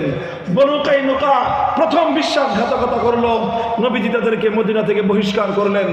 এরপরে বনু নজির গাদ্দারি করলো, নবীজি তাদেরকেও বহিষ্কার করলেন। 5ম হিজরিতে খন্দকের যুদ্ধের সময়, সবচেয়ে কঠিন সময়ে, সবচেয়ে ভয়াবহ বিশ্বাসঘাতকতা করলো বনু কুরাইজা। আমার নবী বনু কুরাইজাকে কঠিন দৃষ্টান্তমূলক শাস্তি দিলেন। একদিনে রাহমাতুল লিল আলামিনের নির্দেশে বনু কুরাইজার 800 দুষ্কৃতিকারীর মৃত্যুদণ্ড কার্যকর করা হয়েছে। 800 বনু কুরাইজার দুষ্কৃতিকারী গাদ্দার বিশ্বাসঘাতকের মৃত্যুদণ্ড কার্যকর করা হয়েছে একদিনে। ইতিহাস প্রমাণ করে আমার নবীর সিরাতের অন্যতম গুরুত্বপূর্ণ শিক্ষা হলো মুসলমান সব অপরাধ ক্ষমা করে, গাদ্দারির অপরাধ ক্ষমা করে না। বিশ্বাসঘাতকতার অপরাধের ক্ষমা নাই। যে যত বড় গাদ্দারি করবে তাকে তত বড় পাওনা বুঝিয়ে দিতে হবে। যদি তুমি গাদ্দারকে প্রশ্রয় দাও, বিশ্বাসঘাতককে যদি তুমি ক্ষমা করো, এই গাদ্দার বিশ্বাসঘাতক পিঠের পিছন থেকে এসে তোমাকে ছোবল মারবে। মুহতারাম হাজিরিন, গেল সোনার মদিনা, ইহুদি শূন্য হয়ে গেল, সব খালি। মদিনায় কোনো পৌত্তলিক নাই, মদিনায় কোনো ইহুদি নাই, শতভাগ কালেমা পড়নেওয়ালা মুসলমান।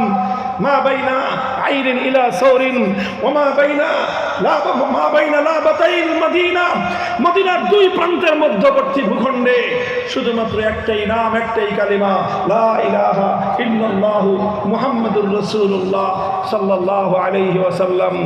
আমার নবী তো চিন্তা করতে পারতেন, ঠিক আছে মদিনা পূর্ণটাই ইসলাম কায়েম হয়ে গেছে, ইসলামী হুকুমত বাস্তবায়িত হয়ে গেছে, একটা রাষ্ট্র পেয়ে গেছি, এবার থেমে যাই নাকি? কি বলেন? নবীজি এরপরে ক্ষান্ত হয়ে গেলেন। আমার নবী সপ্তম হিজরিতে 1400 সাহাবায়ে কেরাম নিয়ে উমরা করার জন্য মক্কার দিকে রওনা হলেন। মক্কার উপকণ্ঠ হুদাইবিয়ায় যখন এসে পৌঁছলেন, মক্কার কুরাইশরা বাধা দিল, বলল কোনো উপায়ে আপনাকে মক্কায় ঢুকতে দিব না। নবীজি নম্র ভাষায় কথা বললেন, আমরা উমরা করতে এসেছি, ইহরাম করে এসেছি, উমরা করব, তাওয়াফ করব, আবার মদিনায় ফিরে যাব, আমাদেরকে বাধা দিও না। কুরাইশরা বলল কোনোভাবেই আমরা ঢুকতে দিব না। নবীজি তাদের কঠোর অবস্থান দেখে নবীজি একটা মন্তব্য করেছিলেন, আজ কুরাইশরা এমন যে কোনো শর্ত দিবে, যেই শর্তের মধ্যে বাইতুল্লাহর ইজ্জত এবং ইহতিরাম সম্মান রক্ষা পাবে, সেই শর্তে রাজি হয়ে আমি আজকে কুরাইশের সঙ্গে সন্ধি চুক্তি করব। আলহামদুলিল্লাহ, আল্লাহর নবীর ঐতিহাসিক রাজনৈতিক প্রজ্ঞাময় সিদ্ধান্তের মাধ্যমে হুদাইবিয়ায় সন্ধি চুক্তি স্বাক্ষরিত হলো মক্কার কুরাইশদের সাথে। হুদাইবিয়ার সন্ধি চুক্তি আমি আমার তালেবে ইলম ভাইদেরকে বলি, যারা বিশেষ করে সরেজামি সরেবেখা থেকে উপরে সকল তালেবে ইলমরা, হুদাইবিয়ার সন্ধির রাজনৈতিক তাৎপর্য গভীর দৃষ্টিতে মনোযোগ দিয়ে মুতালা করতে হবে, পড়তে হবে। হুদাইবিয়ার সন্ধির মাধ্যমে নবী আকরাম সাল্লাল্লাহু আলাইহি ওয়াসাল্লামের রাজনৈতিক দূরদর্শিতার প্রমাণ পাওয়া যায়, আমার নবীর রাজনৈতিক দক্ষতার প্রমাণ পাওয়া যায়, রাজনৈতিক গভীর দৃষ্টিভঙ্গির পরিচয় পাওয়া যায়। আমার নবীর রাজনৈতিক নেতৃত্বের বিকাশ ঘটেছিল এই হুদাইবিয়ার ঐতিহাসিক সন্ধির মাধ্যমে।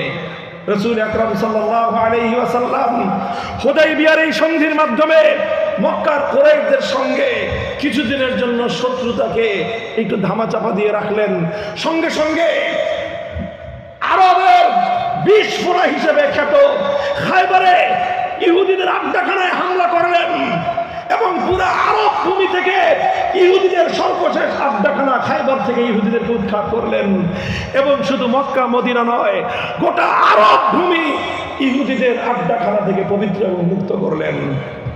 এরপরে রোম এবং পারস্য সম্রাট সহ পৃথিবীর সকল বড় বড় রাজা বাদশাদের দরবারে ইসলামের দাওয়াত পৌঁছে দিলেন। এভাবে হুদাইবিয়ার ঐতিহাসিক সন্ধির মাধ্যমে আল্লাহর নবী অভূতপূর্ব বিজয় অর্জন করলেন। যদিও হুদাইবিয়ার সন্ধির মধ্যে বাহ্যিকভাবে দেখা যাচ্ছিল এখানে মুসলমানরা নত হয়েছে, বাহ্যিকভাবে দেখা যাচ্ছিল মুসলমানদের স্বার্থ রক্ষা হয় নাই, বাহ্যিকভাবে দেখা যাচ্ছিল মুসলমানদের ক্ষতি হয়েছে, মুসলমানরা দিয়েছে বেশি নিয়েছে কম। বাহ্যিকভাবে দেখা যাচ্ছিল সাহাবায়ে কেরাম হুদাইবিয়ার সন্ধি সহজে মেনে নিতে পারেন নাই। ইতিহাস প্রমাণ করে সাহাবায়ে কেরামের আশঙ্কা সঠিক ছিল না, বরং আল্লাহর নবীর সিদ্ধান্তই সঠিক ছিল। এই জন্য হুদাইবিয়ার সন্ধি কার্যকর হওয়ার সঙ্গে সঙ্গে আল্লাহ পাক কোরআনে কারীমের সূরাতুল ফাতহ নাযিল করলেন। আয়াত নাযিল হলো ইন্না ফাতাহনা লাকা ফাতহাম মুবিনা। আল্লাহ বলে দিলেন, হে দুনিয়ার মানুষ, তোমরা মনে করছো হুদাইবিয়ার প্রান্তরে সন্ধি চুক্তি স্বাক্ষরিত হয়েছে, আমি আল্লাহ মুহাম্মদ আরবি সাল্লাল্লাহু আলাইহি ওয়াসাল্লামের এই ঐতিহাসিক সিদ্ধান্তের প্রতি আমার সমর্থন ব্যক্ত করে আমি ঘোষণা করলাম, হুদায়বিয়ার রণাঙ্গনে শুধু সন্ধি চুক্তি স্বাক্ষরিত হয়নি, বরং আল্লাহ তোমাদের জন্য ঐতিহাসিক বিজয়ের দুয়ার খুলে দিয়েছেন। কাজেই হুদায়বিয়ার সন্ধি রাজনৈতিক প্রজ্ঞার সিদ্ধান্ত, হুদায়বিয়ার সন্ধি আমার আল্লাহর নবীর রাজনৈতিক নেতৃত্বের বিকাশ, হুদায়বিয়ার সন্ধির মাধ্যমে আল্লাহর নবী মুহাম্মদুর রাসূলুল্লাহ সাল্লাল্লাহু আলাইহি ওয়াসাল্লামের রাজনৈতিক দূরদর্শিতার পরিচয় পাওয়া যায়। এখান থেকে আমি উলামায়ে কেরামের মজমা একটা কথার দৃষ্টি আকর্ষণ করতে চাই। আলহামদুলিল্লাহ, আমাদের দেওবন্দি উলামায়ে কেরামের সবচেয়ে বড় সৌন্দর্য হলো ইতিদাল পছন্দি। আমরা সবসময় ভারসাম্যপূর্ণ দৃষ্টিভঙ্গিকে পছন্দ করি। আমাদের আকাবিরিনরা সবসময় মধ্যপন্থা অবলম্বনকারী ছিলেন। আমাদের পূর্বপুরুষরা দারুল উলুম দেওবন্দ থেকে আমাদেরকে সেই শিক্ষাই দিয়েছেন। সেই শিক্ষার আলোকে আমি বলতে চাই, আমাদেরকে আল্লাহ পাক, আল্লাহ রাসূল সাল্লাল্লাহু আলাইহি ওয়াসাল্লাম উলামায়ে কেরামকে ওয়ারাসাতুল আম্বিয়া বলে ঘোষণা দিয়েছেন। কথা ঠিক? ওয়ারাসাতুল আম্বিয়া মানে কি বলেন? আম্বিয়া কেরামের ওয়ারিস। আরেক ভাষায় আমরা বলি নায়েবে নবী। আম্বিয়া কেরামের বিরাসতটা কি? আম্বিয়া কেরামের বিরাসত যেরকম মসজিদের ইমামতি করা, আমার নবী মদিনার মসজিদের ইমাম ছিলেন, সুতরাং নায়েবে নবীরা মসজিদের ইমাম হবেন। আল্লাহর নবী উম্মতের মুআল্লিম ছিলেন, শিক্ষক ছিলেন, সুতরাং নায়েবে নবী উলামায়ে কেরাম উম্মতের শিক্ষক হবেন। শুধু ইমামতের শিক্ষকতা নয়, আমার নবী উম্মতকে নিয়ে জিহাদের রণাঙ্গনে গিয়েছেন। সেখানে কমান্ডার ইন চিফ হিসেবে তিনি মুজাহিদিনদেরকে নেতৃত্ব দিয়েছেন। উম্মতের উলামায়ে কেরামকেও জিহাদের রণাঙ্গনে আল্লাহর নবীর কমান্ডার ইন চিফ ভূমিকা পালন করারও নিয়ামত এবং উত্তরাধিকারের দায়িত্ব পালন করতে হবে। সেই সঙ্গে আম্বিয়ায়ে কেরামের বিরাসত এবং তাদের উত্তরাধিকারের মধ্যে অত্যন্ত বড় একটা অংশ হলো সিয়াসি কিয়াদত, রাজনৈতিক নেতৃত্ব। কি বললাম? রাজনৈতিক নেতৃত্ব। এটা শুধু আমাদের নবী নয়, সমস্ত পয়গম্বরদের অন্যতম একটা উত্তরাধিকার, যারা নিজেদেরকে আম্বিয়ায়ে কেরামের উত্তরাধিকার বলে আমরা বিশ্বাস করি, যারা আমরা নায়েবে নবী হিসেবে নিজেদেরকে পরিচয় দিতে গর্ববোধ করি, যারা ওয়ারাসাতুল আম্বিয়া হিসেবে উলামায়ে কেরামকে মান্য করি, সকলের জন্য একই কথা। আম্বিয়ায়ে কেরামের বিরাসত, আম্বিয়ায়ে কেরামের উত্তরাধিকারের মধ্যে অন্যতম গুরুত্বপূর্ণ একটা পাঠ হলো রাজনৈতিক নেতৃত্ব। আর একটা হাদিস আমি বলি, আলোচনা শেষ করে দিব। বুখারী শরীফের হাদিস, মুসলিম শরীফ সহ সমস্ত হাদিসের কিতাবের মধ্যে হাদিসটি বর্ণিত হয়েছে। এজন্য বলতেছি, কারণ রাজনীতি কথা শুনলেই আমরা অনেকে আমাদের মধ্যে সংকোচন সৃষ্টি হয়ে যায়। আমরা মনে করি রাজনীতি আলেমদের জন্য না, আমরা মনে করি রাজনীতি আলেমদের দায়িত্ব নয়। এটা একটা ভুল ধারণা, এটা একটা মূর্খতাপূর্ণ ধারণা। বুখারীর হাদিস, কানাত বনু ইসরাইল তাসুসুহুমুল আম্বিয়া কুল্লামা হালাকা নাবিয়্যুন খালাফাহু আখার ওয়ালা নাবিয়্যা বাদি। আল্লাহর নবী বলেছেন, আমাদের পূর্বে, আমার পূর্বে দুনিয়াতে আল্লাহ পাক যাদেরকে নবী বানিয়ে পাঠাতেন, তাসুসুহুম সাসায়াসুসু মিনাস সিয়াসাতি, সিয়াসাতুন শব্দ থেকেই মাখুজ, এটা বের হয়েছে। তাসুসুহুমুল আম্বিয়া, আমার পূর্বের নবীরা তাদের কওমের রাজনৈতিক নেতৃত্ব দিতেন। আম্বিয়ায়ে কেরাম শুধু ধর্মীয় নেতৃত্ব দিতেন না, যেই আম্বিয়ায়ে কেরাম মসজিদে ইমামতের মাধ্যমে নামাজের নেতৃত্ব দিতেন, যেই আম্বিয়ায়ে কেরাম উম্মতকে মাসালা শিখানোর মাধ্যমে তাদেরকে ধর্মীয় নেতৃত্ব দিতেন, যে আম্বিয়ায়ে কেরাম তালিমের মাধ্যমে শিক্ষার নেতৃত্ব দিতেন, যে আম্বিয়ায়ে কেরাম তাজকিয়ার মাধ্যমে খানকাহের নেতৃত্ব দিতেন, সেই আম্বিয়ায়ে কেরাম সিয়াসতের মাধ্যমে রাজনৈতিক নেতৃত্ব জাতিকে দিতেন। তাসুসুহুমুল আম্বিয়া শব্দটা সিয়াসাতুন থেকে এসেছে। সিয়াসাত শব্দের অর্থ কি বলেন? রাজনীতি। আম্বিয়ায়ে কেরাম রাজনৈতিক নেতৃত্ব দিতেন। কুল্লামা হালাকা নাবিয়্যুন খালাফাহু আখার, এক নবী চলে গেলে আরেক নবী আসতেন। এভাবে আস্তে আস্তে আমি সর্বশেষ নবী এসেছি এবং আল্লাহর পক্ষ থেকে মনোনীত সর্বশেষ রাজনৈতিক নেতৃত্বের দায়িত্ব পালনকারী হিসেবে আমি এসেছি।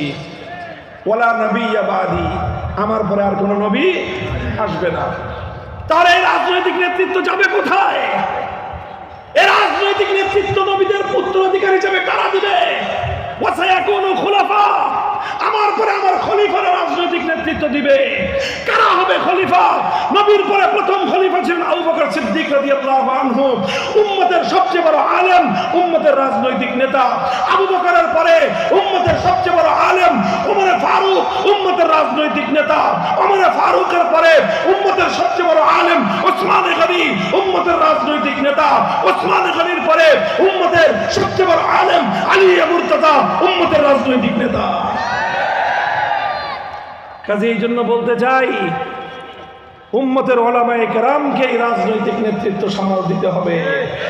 যদি রাজনৈতিক নেতৃত্ব সামাল দিতে আমরা ব্যর্থ হই, আম্বিয়ায়ে কেরামের পরিপূর্ণ ওয়ারাসাত আল্লাহর জমিনের মধ্যে হেফাজত করা যাবে না। দেখেন, আমি 31 বছর আগে দাওরায়ে হাদিস ফারেগ হয়েছি। তখন আমাদের সময়ে বাংলাদেশে আমরা বোর্ড পরীক্ষা দিয়েছি এই 4-5 হাজার ছাত্র, সারা দেশে 5-7 হাজার দাওরায়ে হাদিস ফারেগ হতো। গত বছর হায়াতুল আউলিয়ায় দাওরায়ে হাদিস পরীক্ষার্থী ছিল প্রায় 35,000। ইনশাল্লাহ এই বছর হবে 40,000, আগামী বছর হবে 50,000। বছর 10,000 20,000 করে বেড়ে উইদিন 5 ইয়ার্স ইনশাল্লাহ আমাদের কওমি মাদ্রাসার উলামায়ে কেরামের সংখ্যা পার ইয়ার প্রতি বছর লক্ষাধিক হবে ইনশাল্লাহ। এই লক্ষাধিক আমাদের নতুন ফারিগিন উলামায়ে কেরাম কি করবেন? সবাই শুধু মসজিদের ইমামতের নেতৃত্ব দিবেন। মসজিদের ইমামতের নেতৃত্ব অবশ্যই আমাদেরকেই দিতে হবে। সবাই শুধু তালিমের নেতৃত্ব দিবেন? হ্যাঁ, অবশ্যই তালিমের নেতৃত্ব আমাদেরকেই দিতে হবে। সবাই শুধু খানকাহের নেতৃত্ব দিবেন? খানকাহের নেতৃত্ব আমাদেরকেই দিতে হবে। তাবলীগের নেতৃত্ব আমাদেরকেই দিতে হবে। তবে লক্ষাধিক আমাদের যে সকল সন্তান, প্রায় 8 লক্ষ, আজ জাতির দায়িত্ব পালন করবার জন্য, আম্বিয়ায়ে কেরামের উত্তরাধিকারের দায়িত্ব পালন করার জন্য প্রায় 8 লক্ষ যেই সকল নবীন আলেম কর্ম ময়দানে নামছেন, তাদের একটা উল্লেখযোগ্য অংশ রাজনৈতিক নেতৃত্ব দেওয়ার জন্য প্রস্তুত থাকা দরকার। এইটা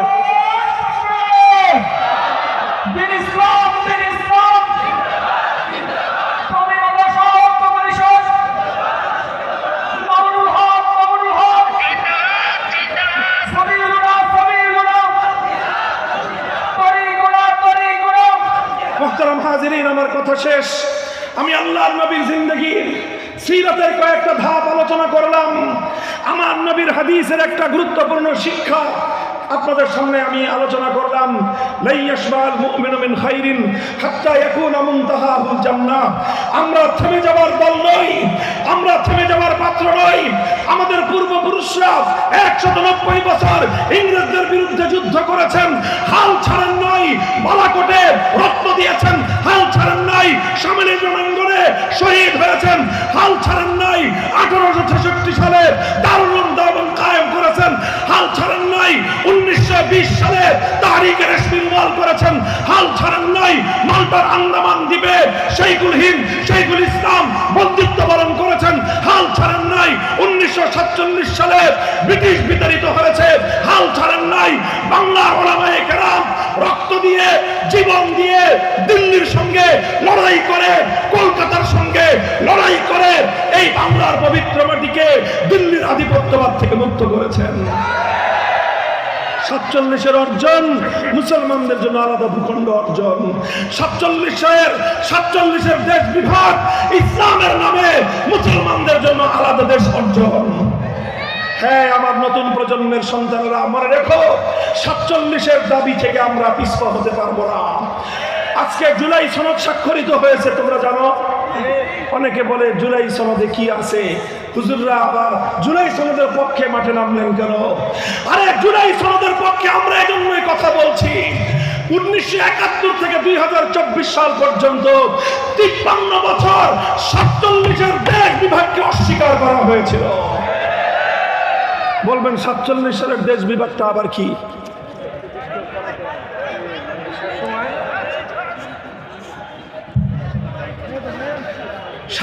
সালের দেশ বিভাগটা কি?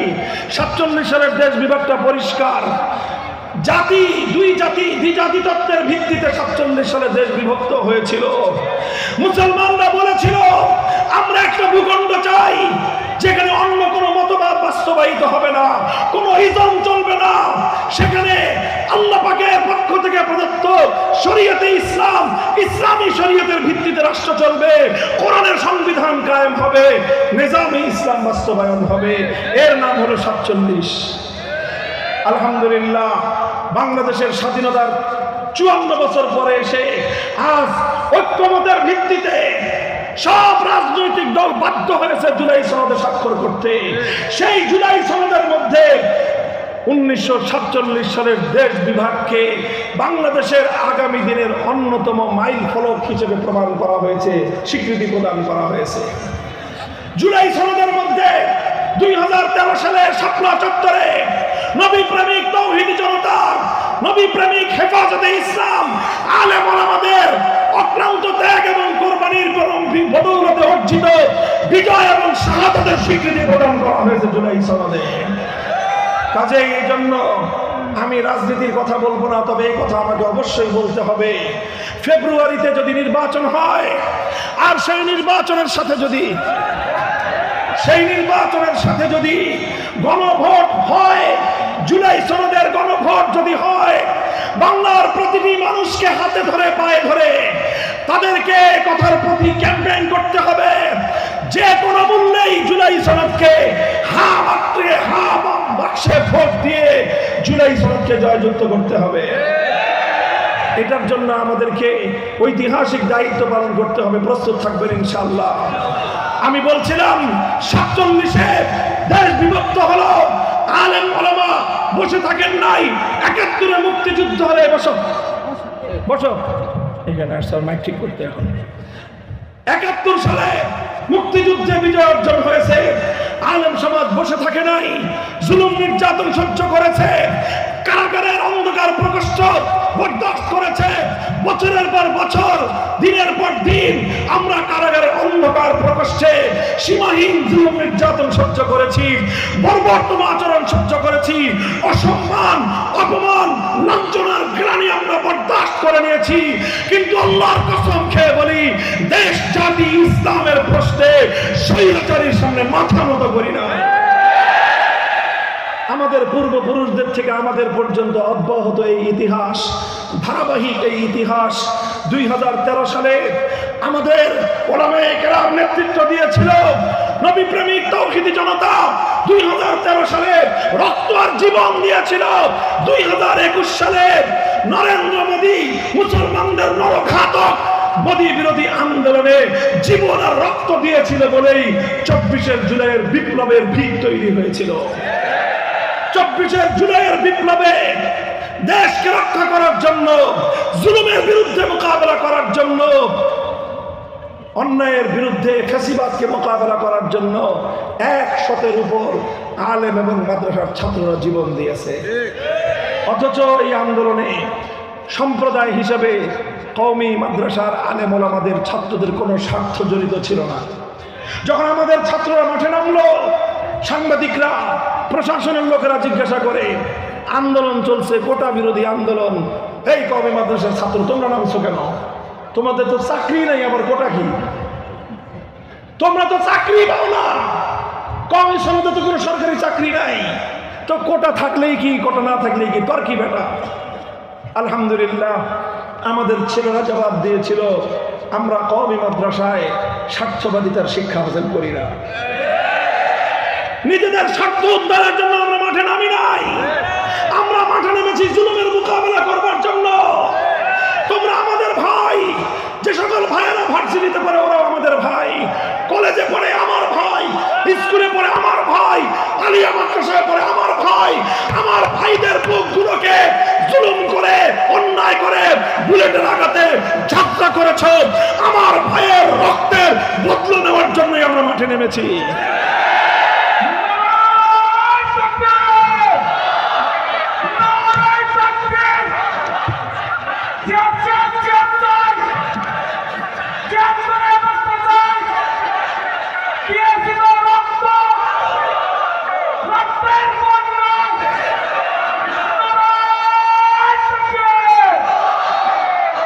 আমি আপনাদেরকে আখেরি কথা বলে বক্তব্য শেষ করতেছি। আল্লাহর পয়গম্বরের জিন্দেগির উসুল, নবী সিরাতুন নবীর অন্যতম মৌলিক নীতিমালা হলো যতক্ষণ পর্যন্ত চূড়ান্ত গন্তব্য পর্যন্ত না পৌঁছি ততক্ষণ পর্যন্ত আমাদের থেমে যাওয়ার সুযোগ নাই, তৃপ্ত হওয়ার সুযোগ নাই, পেছন ফিরে তাকাবার সুযোগ নাই। জিজ্ঞাসা করতে পারেন আমাদের চূড়ান্ত গন্তব্য কি? আমাদের চূড়ান্ত দুইটা গন্তব্য। কয়টা? বলেন কয়টা? একটা পরকালীন গন্তব্য আর একটা ইহকালীন গন্তব্য। পরকালীন গন্তব্য কি? হাত্তা ইয়াকুনা মুনতাহাহুল জান্নাত, জান্নাত পর্যন্ত পৌঁছবো, তারপরে আমার সংগ্রাম সমাপ্ত হবে। এটা হলো পরকালীন গন্তব্য। ইহকালীন গন্তব্য হলো লা ইয়াবকা আলা যাহরিল আরদি বাইতুন মাদারিন ওয়ালা ওয়াবারিন ইল্লা আদখালাহুল্লাহুল ইসলাম ইম্মা বিইজ্জি আজিজিন ওয়া ইম্মা বিযুল্লি যালিল। যতক্ষণ পর্যন্ত আল্লাহর জমিনের প্রতি ইঞ্চি মাটিতে দ্বীনের ঝান্ডা উড্ডীন না হবে, যতদিন পর্যন্ত এই জমিনের প্রতি ইঞ্চি মাটিতে আল্লাহর দ্বীন বিজয়ী না হবে, যতক্ষণ পর্যন্ত এই জমিনের প্রতি ইঞ্চি মাটিতে আল্লাহর কোরআনের রাজ কায়েম না হবে, খেলাফতের শাসন ব্যবস্থা পূর্ণাঙ্গ রূপে বাস্তবায়িত না হবে, ততদিন পর্যন্ত আমাদের পথ চলা চলবে ইনশাআল্লাহ। এই জন্য হে মুসলমান, আমি বাংলার মুসলমানদেরকে একটা পয়গাম দিচ্ছি সব জায়গায়, বিশেষ করে আমার দেশের মানুষকে বলতেছি, অনেক রঙের বাংলাদেশ তো দেখলেন, একবার আমরা দেখলাম সোনার বাংলাদেশ, সোনার বাংলাদেশের গল্প শোনালেন একজন, তারপরে দেখলাম গোলামীর বাংলাদেশ, এরপরে আরেকজন এসে বললেন নতুন বাংলাদেশ, দেখলাম কি ওই পুরান জিনিস, নতুন নতুন মোড়ক। এরপরে আরেকজন আসলেন বললেন সবুজ বাংলাদেশ, দেখলাম সব ধূসর। এরপরে আরেকজন বললেন ডিজিটাল বাংলাদেশ, দেখলাম জনগণের রক্ষিত সংরক্ষণাগার জাতীয় ব্যাংক বাংলাদেশ ব্যাংকের সংরক্ষণাগার থেকে ডিজিটাল কায়দায় হাজার হাজার টাকা চুরি হয়ে যায়, এর নাম হলো ডিজিটাল বাংলাদেশ।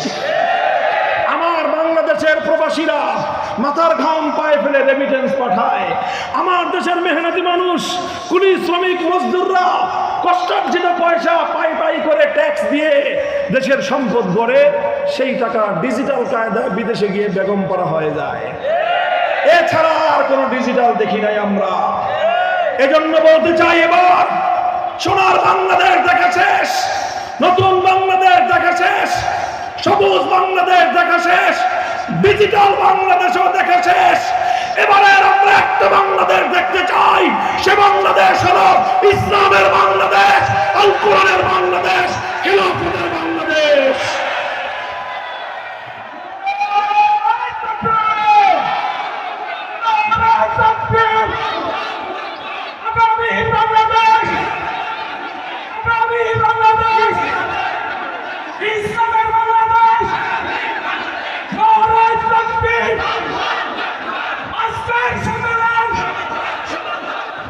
এই ইসলামের বাংলাদেশ শুধু স্লোগান দিয়ে হয়ে যাবে না, হ্যাঁ?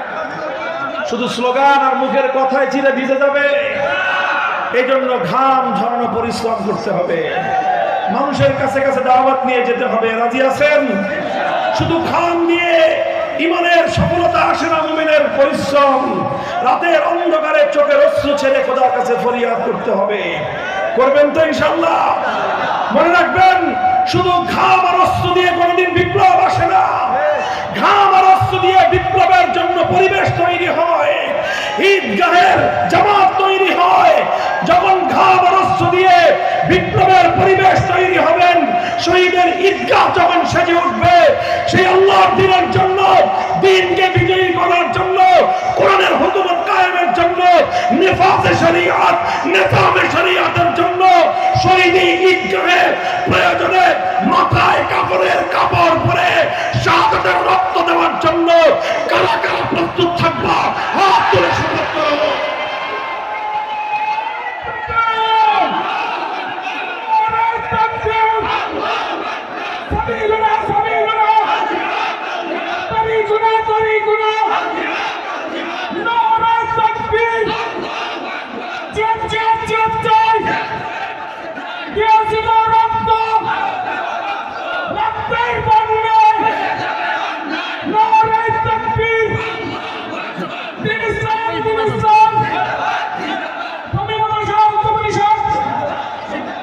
হ্যাঁ, এগুলো শুধু জজবা, মুখের কথা না শপথ?